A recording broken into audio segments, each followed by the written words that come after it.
माँ की अज़मत, माँ की इज़्ज़त किया करें।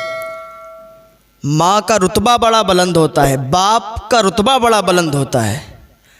माँ बाप अगर राज़ी हैं तो अल्लाह भी राज़ी है। माँ बाप की रज़ा में ही अल्लाह की रज़ा है। अगर आप नफल नमाज पढ़ते हो और माँ बाप में से कोई भी आपको बुलाए तो आप उसकी बात का जवाब दें, लब्बैक कहते हुए उनके सामने हाजिर हों। एक आबिद शख्स था, इबादत गुजार था, रातों दिन अल्लाह ताला की इबादत करता रहता था। एक दिन उनकी माँ उनसे मिलने के लिए आई। ये शख्स नफल नमाज पढ़ रहा था। उनकी माँ ने आवाज़ दी, बेटा मैं आई हूँ, मैं तुझसे मिलना चाहती हूँ, मैं तुझसे मुलाकात करना चाहती हूँ, बेटा मुझसे मिल ले आके, मुझसे दो बातें कर ले आके। लेकिन ये नफल नमाज पढ़ रहा था। इसने सोचा, या अल्लाह मैं नमाज पढ़ रहा हूँ, नमाज तोड़ूँ या माँ से मुलाकात के लिए जाऊँ। या अल्लाह इधर माँ बैठी हुई है, माँ मुझसे मुलाकात करने के लिए आई है और मैं तेरी इबादत कर रहा हूँ, नफल नमाज पढ़ रहा हूँ, या अल्लाह मैं क्या करूँ। तो इसने नमाज को तरजीह दी और माँ से बात नहीं की, माँ के पास नहीं गया। माँ वापस लौट गई। दूसरे दिन फिर माँ आई। माँ ने फिर अपने बेटे को आवाज़ दी, बेटा मैं तुझसे मिलने के लिए आई हूँ, मैं तुझसे मुलाकात करने के लिए आई हूँ, बेटा दो तीन बातें मुझसे कर ले, बेटा मेरे पास बैठ जा, मुझे सुकून हासिल हो जाएगा। ये फिर नफल नमाज पढ़ रहा था। फ़ौरन इसने अल्लाह की बारगाह में अरीज़ा पेश किया, या अल्लाह मैं नमाज तोड़ूँ तो माँ के पास जाऊँ। इसने नमाज नहीं तोड़ी। फिर इसने नमाज को तरजीह दी, नफल नमाज को तरजीह दी और माँ से मुलाकात नहीं की। माँ का दिल टूट गया। माँ मायूस होकर फिर घर वापस चली गई और माँ ने इसके लिए बद्दुआ कर दी, या अल्लाह ये मुझसे मुलाकात करने के लिए नहीं आया, ऐ मेरे परवरदिगार इसको तू जलील और रुस्वा कर, और जब तक इसको मौत ना देना, जब तक ये जलील और रुस्वा ना हो जाए। वो आबिद शख्स, वो इबादत गुजार शख्स, हर वक्त अल्लाह की इबादत करने वाला, माँ से सिर्फ मुलाकात नहीं की, इस वजह से माँ ने बद्दुआ दी। तो देखो क्या होता है।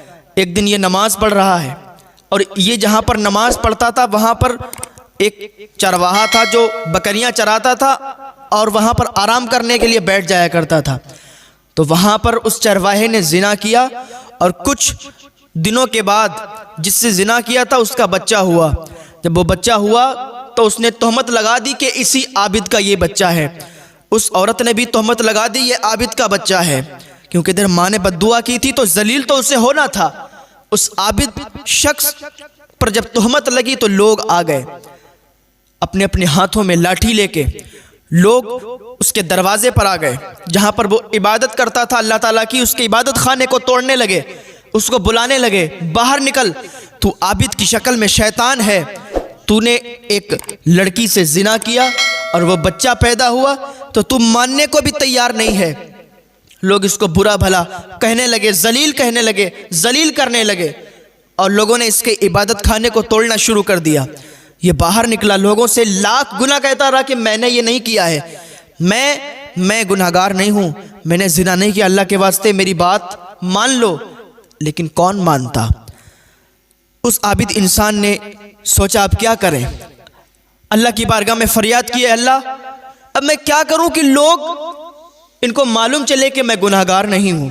उस आबिद इंसान ने क्या किया, वो उसी बच्चे के पास, अभी छोटा सा बच्चा है, वो उस बच्चे के पास गया और कहा, ए बच्चे तुझे हजरत मूसा अलैहिस्सलाम का वास्ता है, तू बोल और बता कि तू किसका बच्चा है, तू किसका बेटा है। वो छोटा सा बच्चा बोलता है कि मैं फुला शख्स का बेटा हूँ, मेरा फुला बाप है।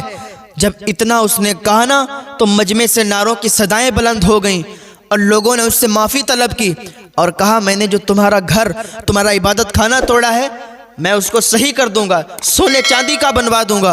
उस आबिद ने कहा, तुम सोने चांदी का मत बनवाओ, जैसा मेरा इबादत खाना बना था तुम वैसा ही बना दो, क्योंकि उसे मालूम था कि माँ ने बद्दुआ दी है, माँ की बद्दुआ की वजह से मैं यहाँ जलील हुआ हूँ। तो माँ की बद्दुआ कभी मत लेना मेरे भाइयों, माँ से दुआएं ही लेना, बाप से दुआएं ही लेना। माँ बाप के कदमों के नीचे जन्नत है, माँ के कदमों के नीचे जन्नत है, तो बाप जन्नत का दरवाज़ा है। अपने माँ बाप को समझो, जब ये दुनिया से चले जाते हैं तो रेशम के तकिए पर भी नींद नहीं आती है। माँ बाप की इज्जत करो, उनकी सेवा करो। इंसान क्या सोचता है जब वो बूढ़ा हो जाता है, माँ बाप जब बूढ़े हो जाते हैं उनकी तमन्ना होती है कि मेरा बच्चा हमारा सहारा बनेगा, हमारे बच्चे, हमारी औलाद हमारा सहारा बनेंगे। वो बचपन में अपने दांतों से चबा चबा कर रोटियां खिलाता है, बचपन में उंगली पकड़ के अपने बच्चे को चलना सिखाता है। माँ ऐसी होती है कि बच्चे को गीले से निकाल के सूखे में लिटाती है और खुद गीले में सो जाती है। माँ की ममता तो ये होती है, माँ का प्यार तो इतना होता है, लेकिन बाकी बच्चा जब जवान हो जाता है तो कहता है तुमने मेरे लिए किया ही क्या है, तुमने क्या किया मेरे वास्ते, तुमने कुछ नहीं किया, तुम्हें कुछ करना नहीं आता, तुम्हें समाज के हिसाब से जीना नहीं आता, तुम कुछ नहीं जानते। अपने माँ बाप से कहते हैं कि तुम्हें क्या मालूम है दुनिया में आजकल हो क्या रहा है। वो माँ बाप जिन्होंने सख्त मेहनतों के बाद अपने बच्चों का पेट पाला है, अपने बच्चों के पेट भरे गए, अपनी फैमिली को अच्छा खाना दिया, अच्छा कपड़ा दिया, अच्छा पहनने को दिया, लेकिन वही बच्चे माँ बाप की गुस्ताख बनते हैं ना, तो माँ बाप के दिल टूट जाते हैं, माँ बाप के दिल टूट जाते हैं। और जब बच्चे अपने माँ बाप को बुरा भला कहते हैं ना, उन्हीं माँ बाप के फिर मुंह से बद्दुआएं निकलती हैं, वो बद्दुआएं फौरन कबूल हो जाती हैं। हुजूर अकरम सल्लल्लाहु ताला अलैहि वसल्लम फरमाते सिर्फ 3 लोगों की दुआएं बहुत जल्दी कबूल हो जाती हैं। नंबर 1 मुसाफिर की दुआ, नंबर 2 माँ बाप की दुआ, और नंबर 3 मजलूम की दुआ। अल्लाह रब्बुल इज़्ज़त की बारगाह में दुआ है, अल्लाह हमें नेक अमल करने की तौफीक अता फरमाए, माँ बाप की खिदमत करने की तौफीक अता फरमाए।